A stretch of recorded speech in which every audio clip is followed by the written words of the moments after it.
I'm just trying to make sure that I cover the things that are very important for the first lesson, so making sure that our strings are set up correctly and that our amp, if we're playing electric guitar, is set up correctly as well. So if you feel like you're on top of that and your guitar is ready to be played, then feel free to skip ahead to the next video. So the first thing and most important thing about putting new strings on a guitar is to make sure that you've got the correct type of strings. So if you're playing an electric guitar, then it basically just needs electric guitar strings.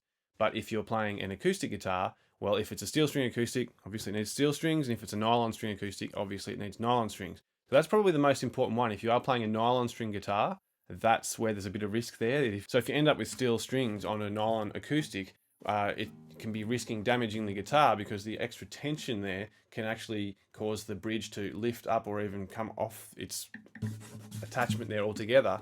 Now, it could be glued back down and repaired afterwards, but we don't want to go through that. So just avoid letting steel strings be placed on a nylon. That's the most important thing. If you ended up with nylon strings on an electric guitar, then it'd probably still work in some way, but not the way it's designed to.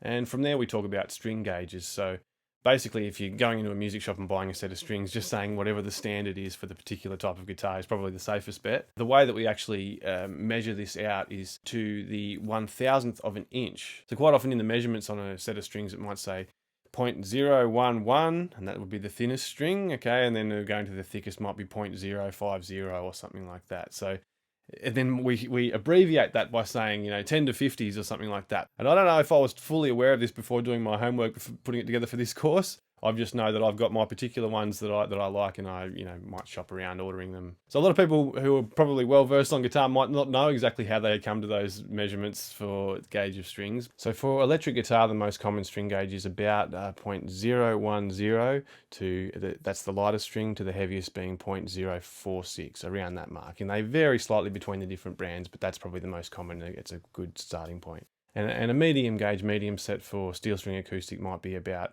0.011 to about 0.050, and the heaviest gauges for a 6-string set might be only getting as thick as about 0.056 or so for the heaviest string. Again, don't worry too much about all these measurements. You don't have to memorize any of this stuff. Hopefully the music store guys can just say, yep, this is the standard one, this is all you need. So experimenting with different string gauges can be something that some guitarists get right into. Pros and cons of going into a thicker gauge or going thinner as well. So basically the thinner ones are probably going to be a bit easier on the fingers, a bit easier to move around and bend strings and that sort of thing. And the heavier gauge is going to work for if you are wanting to play around with different tunings, and some of those heavy styles of music might tune the guitar right down, as well as the heavier gauge being a preference for rhythm guitar guys that are really strumming hard all the time. When we talk about nylon string sets, the difference between the thickest and thinnest string is a lot less. So a standard sort of gauge for nylon strings might be about 0.028 for our high E string, for our thinnest one, only through to about maybe 0.045 for the low E string. Again, there's definitely examples of other gauges out there, but that's a pretty standard kind of middle ground there. With nylon strings, we don't really play around so much with different gauges and stuff. It's really just sort of having a standard set.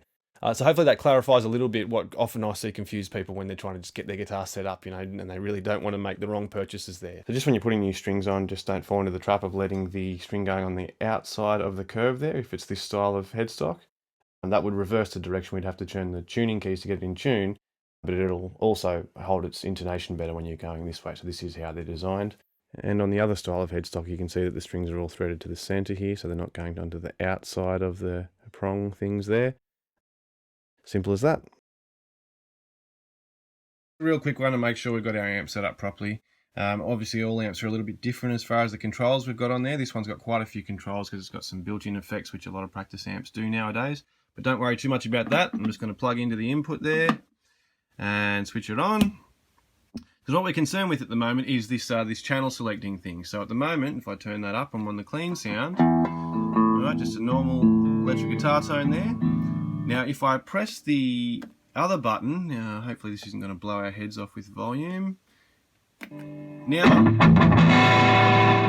I'm into obviously some distorted sounds, and this one's got a lot of presets, but most amps won't have that. So at the moment I'm just assuming that I'm on a particular guitar sound, and the control that we're concerned with here is this gain. Now on other amps it might be called drive, or what else have I seen? Overdrive or something like that. But that's the one that's going to turn it into a much more kind of sound, for lack of a better word. So that's where I'm at the moment. obviously it turned it up in volume a little bit when I turned the gain knob up there. So that's a much more distorted sound. So it's good on these amps where you can balance out the amount of distortion that's going on with the volume. And this is one of very few amps that sounds quite good with a lot of distortion still at low volumes. So that's the challenge there. And most amps have the equalizer things. I'm sure you can figure that out and just play around with every setting until you get the sound that you think works the best. Okay.